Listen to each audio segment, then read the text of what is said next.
Okay, I know that it's got the hood, I'm not too much away, man. But I'm really just gonna ask for a few minutes from you guys, right? And I'm gonna try to be as audible as I can so that no one can sort of think that they don't, so that no one doesn't hear me for that matter, And then if it's possible, if there's any of us right now who kind of feels like they want to step out or they want to go do something, please do that, because I really like it, to maintain energy within the room, So my obviously it's very slow if you want, because I'm going to try to be as quick. So for those of you who did have the program, you guys would notice that I wasn't on the program. I was really here because one, I have a huge respect for Utapian and what he does, and so I was just really here to support and be part of the audience.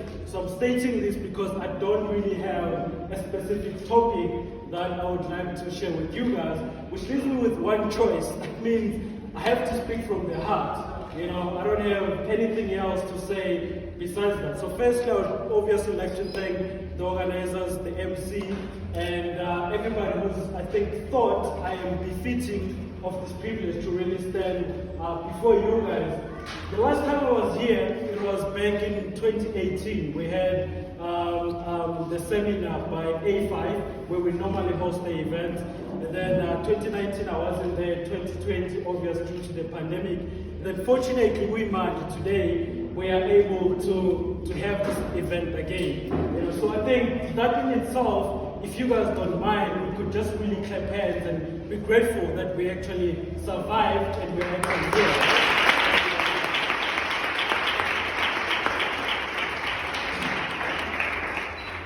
I'm going to ask you guys to be now participate with me. I've done the formal stuff. You guys are going to repeat after me, right? So when I say words, and then you guys are going to repeat after me. It's a simple rule, right? Are you ready? Yes. Say, I am. I am. I am. I am. You need to do this like the devil is listening. Say, I am. I am. I am. I am. I am created. I am created. To create. To create. I am designed. I am designed. To deliver. To deliver. I'm engineered. I'm engineered. To prosper. To prosper. I'm destined. I'm destined. For greatness. For greatness. What you see. What you see. Today. Today. In front of you. In front of you. Is not what. Is not what. You will see. You will see. In the next. In the next 5 years. 5 years. This body. This body. Is a temple. Is a temple. For my dreams. For my dreams. With my eyes. With my eyes. I don't only see. I don't only see. But I have a vision. I have a vision. That through my hands. That through my hands. My dreams. My dreams. Will come through. Will come true. You guys believe that? Yes. Like 100%. Yes. Right, so for yourself.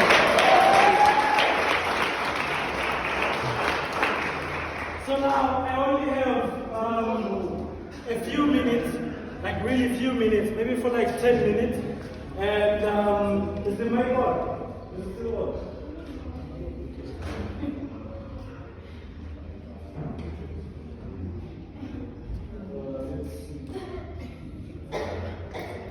One, two.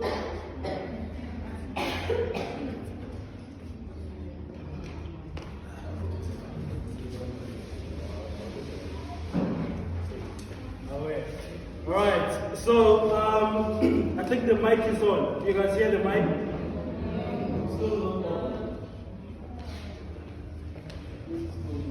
One, two. Alright, so the mic is back on. So I think right now, really, what I'd like for us to do, because I've realized that I haven't been speaking in a while, so my vocals are really going strange on me. So what I'm going to ask from all of us right now, if you guys don't mind, I can only hope about my sister Sim, like everybody who's organizing this, is really going to be on the lookout, just in case I may run away with your handbags and all those things, right?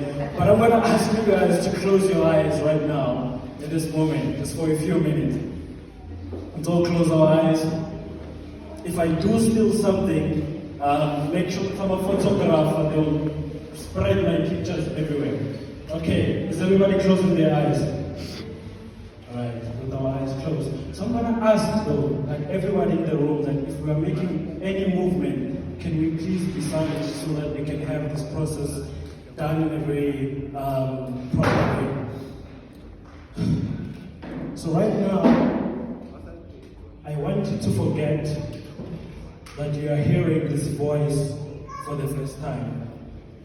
I want you to forget that you have never met me, and I want you to forget anything, and I mean anything, that may be a distraction to you now.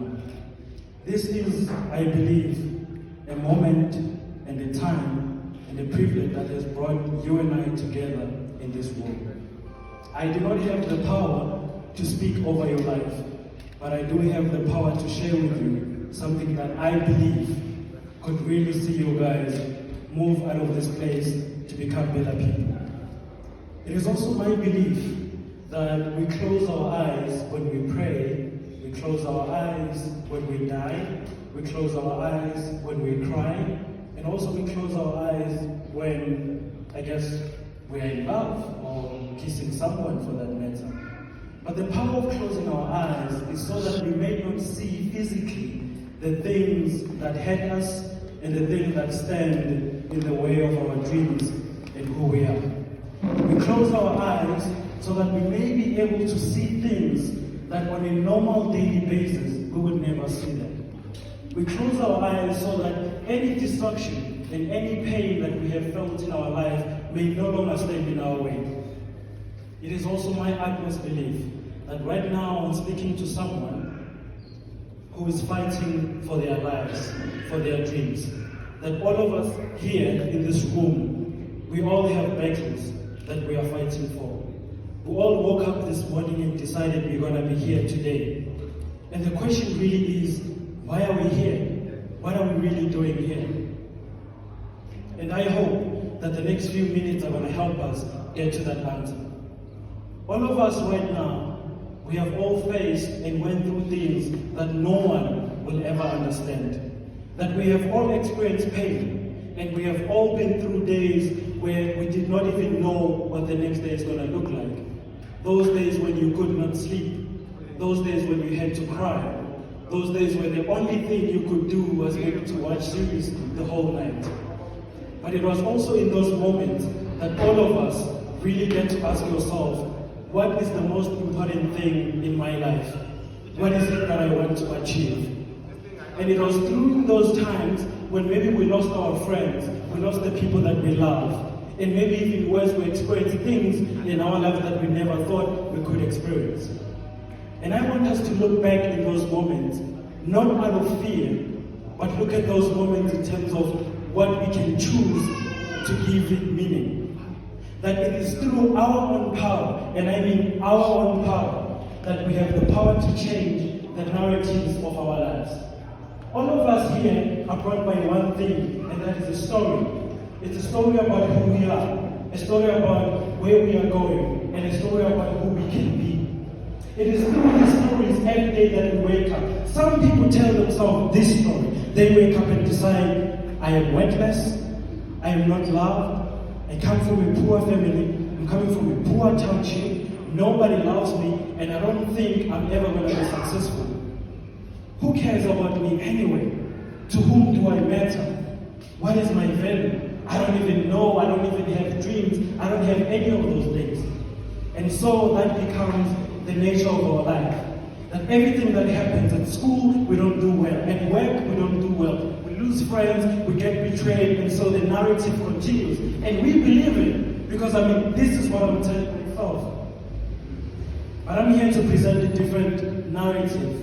It is a narrative that is optional to you to decide today. That you can actually wake up and decide, in spite and in light of the fact that I already know that I'm not worthless, that I'm not going to be as great as somebody is, that I may not be coming from the best township or whatever, but one thing I do know is that I am here for a reason. And that reason is this. No one is ever going to be like you. Now that's a fact. Secondly, you control the narrative of your life. You see, we see people like us. When I want this Babuga is very city, hey, or these ones were just better than us, or whatever the case is. And that's the narrative that we persuade within our lives.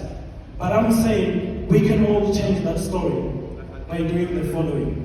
Now I'm going to ask all of us to open our eyes. Here's how we change the narrative. Here's how we become different people and newer people. It is through these 5 questions. If you guys are able to, I don't know, system into some smartphone, if you can type down this question. It's really 5 simple basic questions. The first question is this: who am I? That is the first question everybody asks themselves. If you walk around anywhere, in any room, and you go to someone and say, who are you? The default response is going to be, they're going to tell you their name. And then when you further ask them, so who are you though? Like, tell me, or whatever the case may be. They're going to tell you where they stay, who they live with, and all these other things.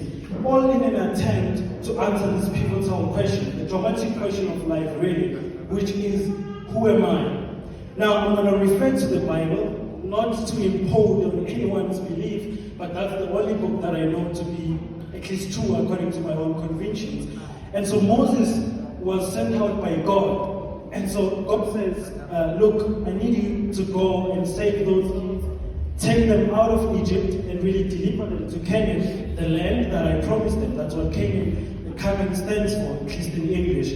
And so Moses is like, first of all, I'm not one of them. I do not belong there. They only picked me up because my mother decided she would put me in a basket so that I could be saved from the Pharaohs and his people. And so Moses is like, why me? Like, okay, maybe you can go back and actually find someone who's better. And then God tells him that, unfortunately, that's not how it works. I chose you, and you are the one that is going to deliver these people. Moses is talking sharp. If I agree to this, these people are going to ask me and be like, who sent me? And how am I going to answer that question? Because clearly they do not know you. Number 2, they don't even recognize me as one of their own. And then God responds in what I believe is one of the most powerful words ever. God says, go and tell them, I am who I am. As simple as that. In this room, I believe we have all found ourselves in the dilemma that Moses was in, where we all think we are not capable because we come from all these different places. We look at ourselves and think, man, even if I wanted to do the thing, but who am I? Why me for that matter? I battled with this question when I was about 14, actually throughout my whole life, but it got intensified when I was like 14 or 15. And so at that time I was really suffering from low self-esteem. I look at the mirror and I go,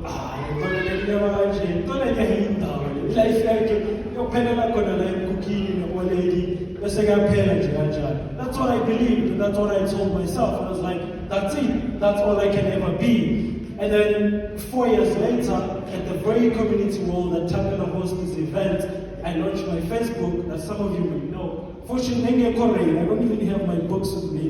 And then the book is titled Young, Black, and Powerful. What that book is really talking about, it answers this question that we're all battling with. We all look at ourselves and think, I'm not tall, I'm not light-skinned, or even if I'm light-skinned, if I'm like the solution to the question there. And then that was the case. That's how we all sort of go through the question of who am I. And if you're a lady, it's always going to be looking at your physique, your body-wise and all these things, and think, I'm not going anywhere. So what these things, all these things that we battle with, they are founded on this question of who am I? The second question, therefore, is why am I here? MC, please tell me if I'm out of time, and then I'm just gonna cut right through it. If you're bored, shy pants, very clear pants, make sure the audience, because I ain't quite the lunch. Alright, are we still good? I was really finding any of this to be on interest. What is very simple? Are we good? I'll take that as a yes. The second question, therefore, is this one. Why am I here? Now, the reason why we ask ourselves this question, why am I here, is because we find ourselves in a position where it's like, ish, failing. Who am I? I'm not going to go anywhere. And number two, why am I even here? We look at our parents, we look at the community, we look at the whole world, and everything just seems to be collapsing, like nothing is really showing life or anything of that nature. So we start to then ask ourselves, why am I even here? Why do I even bother? Most people, as we look at the numbers, and unfortunately we as teenagers contribute that, the higher rate of suicide is founded on this question of, why am I here? Because certain people just do not know how to answer that question. We don't even know where to start. So the quick solution is, I'm just going to hang myself and then let it be over, because we think that's the easy way out. So this explains why most people are, one, depressed, we suffer from anxiety, we all experience all these illnesses simply because of this question of, why am I here? Now, when we look at our families, for instance, we are all given names, all of us here in this room. My name is Howard. I didn't even know what that meant for a very long time until I started to Google it. But most of us are actually given names based on the events that took place at a particular time of our lives. So for instance, a great friend of mine, his Kamala Tukelo. What does Tukelo mean in English? It means freedom. So that he was obviously, that gives you a sign. Oh, so he must be born during that time. So what does this therefore tell us? That most of us carry our names, one as a reminder to our parents in terms of where we come from, and obviously to inspire us in terms of where we are going. And so that also becomes the case when certain people are given names that sort of feel like a hindrance to themselves. But what is even more sad, and I'm going to say this name not to hurt anyone, but I've actually met someone who had this name. She was a female. So I'm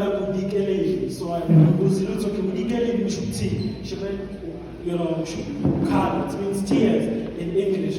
And then she believed that that's why my life is miserable. So that means my whole life, it's going to be miserable. I'm not going to achieve anything. Whilst it's good for all of us to have our names, because it's Dinama ID and all those things, but even your name does not define firstly who you are and why you are here. It is merely a reminder of where we come from. Remember the whole thing I said about the stories we tell ourselves. This therefore leads to the third question, which is, where am I going? So I don't believe in myself, I don't know who I am. Number two, so number three, where am I going? What is the point? What is the purpose for my life? So this is a question, therefore, that asks each of us to say, what then is your potential? What then is your purpose? Now, I thought for a long time, and I was convinced that, purpose and meanings are things that are given to us. But I've actually learned now that we give ourselves meaning. Why? Because, I'm going to make an example. Two male guys, they are all raised by the same father who's a drunkard, right? Utukelo, he decides to say, anytime I'm vele, will push utwala, I'm vele to push utwala, vele no gembula, anytime I'm the same thing. Why when I'm vele in school? Sharp, this I come hard. I don't know. I'm gonna write books, I'm gonna be an author, I wanna motivate people, and I want to see my community and my family becoming better. What does this tell us? Same people experience the same question and the same sort of difficulties, but these people come up with different ends. One decides to say, I'm going to let things to be. The other one decides to say, I'm actually going to change things. So the real question now to us today is, who do we then want to be? Are we going to be the people that are going to say, you know what, things have been hard, they're always going to be hard, and that's all that I care about? Or we can actually decide to say, yeah, things are really hard. I'm not denying that, but I'm actually not going to use my time to not sort of fulfill my dreams and all of that. So two people can take the same thing and make it motivate them. So what does this even mean for me, motivational speaker? I'm not even here to do that. We're really here to, no one can motivate anyone better than themselves. Then this leads us to the fourth question. The fourth question, therefore, first is about who am I, why am I here, where am I going? Then the fourth question is about what can I do? That's the question that we're all struggling with on a daily basis. That's the one question that all of us want to know. So what can I do? We all ask ourselves that question almost every time of our lives. What can I do? No one can answer that question, but it is through this question that we have churches, we have traditions, we have culture, we have government, we have all these things. All these institutions are put in place because for some people, in terms of what they can do, some take this through, for instance, prayer or church or religion. For some people, it's through what they do, their talents, their dreams, and all of it. But all of us are answering this question, and there is no right or wrong to that question. Each of us has to answer that. Now, finally, my last question is, who can I be? That's the last question that we all ask ourselves. Who can I be? No one can answer that. No one can tell you who you can be. It's up to you to decide, who do I want to be? And that's the question that I'm going to leave you guys with. And I hope through these 5 questions of who am I, why am I here, where am I going, what can I do, and who can I be, becomes the question that we all ask ourselves. And we may not find answers, but I believe it is through these questions that we're going to find a certain meaning, a certain purpose, and a certain drive for our lives. I wish you guys to enjoy the rest of the event as I will. And yeah, MC, I think I've done my job. So I'm going to follow up with you.